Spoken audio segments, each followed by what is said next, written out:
So with all the recent events that's happened within the YouTube boxing community, from the recent fight between Jake Paul and Nate Robinson that ended in a viral knockout that's pretty much all over the internet, anywhere you look, all the memes, everything you've probably seen recently has to do with that fight, to the recent announcement between the bout between Logan Paul and Floyd Mayweather. It's going to be happening in 2021, and just kind of the overall rise of boxing within the YouTube community. I figured why not for this video come out with my own pound for pound rankings for YouTube boxers.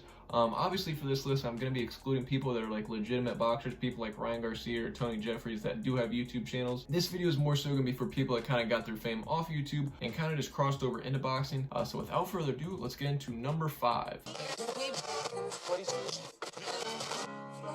So KSI coming at number 5 may be surprising to a lot of people because he was the winner of the Logan Paul KSI sequel match. However, I think anybody that watched that fight with their own two eyes and brain doesn't actually believe that KSI won. I think it's pretty clear that Logan won. It was close statistically, but I think on paper even Logan won. And I think when you watch it too, it was pretty clear that Logan won. He hurt KSI a couple times pretty bad. Dropped him once at least that I remember. I think he may have dropped him a couple times. I don't think KSI ever put Logan in the same danger that Logan put KSI in. And I do apologize to anybody from England that's a KSI fan or whatever. I'm not dogging at KSI. I actually do believe he's a good boxer. It just didn't look like, in comparison to Logan Paul, he was as good or even better. I just think that Logan Paul kind of got robbed that fight. But I think too, kind of towards the end of the fight when KSI got tired, he kind of loosened up with his shots. He just kind of get more wild with his shots. He kept throwing like the same lead hook, overhand right too every time that Logan would circle out. And I think against like a better boxer, like a legit experienced boxer, they'd probably catch on to that and realize that you're doing the same thing over and over again and probably set something up and catch you with something. That's my only complaint. That's why KSI is number 5. Moving on to number 4. So you might be scratching your head as to why Jake is number 4 on this list, because technically between the two Paul brothers, he is the more successful boxer. He's undefeated 2-0 with 2 knockouts, as opposed to Logan, who's never technically won a boxing match. I do believe though that Logan is probably going to be the better boxer between the two, because he's really the guy that kind of gave birth to this whole YouTube boxing scene. He's been boxing a little bit longer than Jake. So I'm going to be giving the skill and experience edge to Logan, which is why I'm going to be ranking him a little bit higher. However, too, I do kind of believe that Jake has been fighting a little bit below his skill level. If you look at a lot of his opponents, both of his opponents are significantly smaller than him, and just watching the fights, they don't look like they're on the same skill level as him. I don't know exactly who the Jib guy was that he fought in his very first fight, but whoever Jib was did not look like he was anywhere near the same skill level. He just kind of got picked apart, and it was easily an easy fight for Jake. Same thing with the Nate Robinson fight. Jake has been boxing for at least a year, year and a half, maybe even 2 years or longer, as opposed to Nate Robinson, he pretty much found out about the fight, never boxed in his life, never had like any extensive or significant boxing training before that. Pretty much got the fight, got it announced, and had to pretty much go through a whole boxing camp, go into that fight with just 3 months of boxing training or whatever it was. Really, it just wasn't a fair matchup. That's why you're getting these crazy results, crazy knockouts, because I believe he is fighting below his skill level. That's why I'm ranking Jake at number 4. Moving on to number 3. So here we are at number 3, and we've already got Logan Paul, Jake Paul, and KSI off the board. You guys might be losing your minds wondering who possibly could be number 2 and number 1. We're not focusing on that right now. What we are focusing on is number 3, Logan Paul. Although Logan is 0-1-1 in his boxing career, like I mentioned earlier, I do believe he did win that KSI fight. It looked like the whole fight, he just looked like the better fighter between the two. It looked like he was controlling the fight. He hurt KSI a couple times, dropped him at least once that I remember. I do believe he dropped him a couple times though. So overall, he just looked like the better boxer between the two. He looked more mechanically and technically sound. He looked sharper as a boxer. He moved well.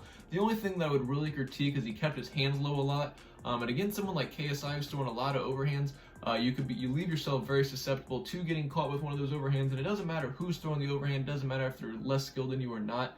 As long as one of those overhands lands clean, they could put your lights out, and that's a dangerous thing about keeping your hands low. That's really the only thing I would critique. All in all, though, I do believe he is the better boxer between the two. I do believe he's a better boxer than Jake as well. That's why I'm ranking him number 3. Moving on to number 2. So Adam coming on this list may be surprising to a lot of people, especially at number 2, but what a lot of people don't realize is Adam actually has a very extensive amateur boxing background. He has an amateur record of 13-18 with well over 30 amateur boxing fights, and in terms of actual boxing experience, he's probably the most experienced person on this list, outside of maybe our number 1 person. Skillfully, technically, he's towards the top of the list as well. Just in terms of observation, when you watch him fight, you can just tell he's a legitimate boxer. He has legitimate boxing experience. He moves like a boxer. His fluidity, mechanics, everything is there. So that is why I'm putting Adam at number 2. Moving on to number 1. And coming in at number 1 on this list, you have FaZe Sensei. A lot of you guys might be shocked by this one because you just might be wondering why in the world is FaZe Sensei ranked number 1 out of all the people that were ranked previously on this list between Logan Paul, Jake Paul, KSI, or you just might be wondering who in the world is FaZe Sensei.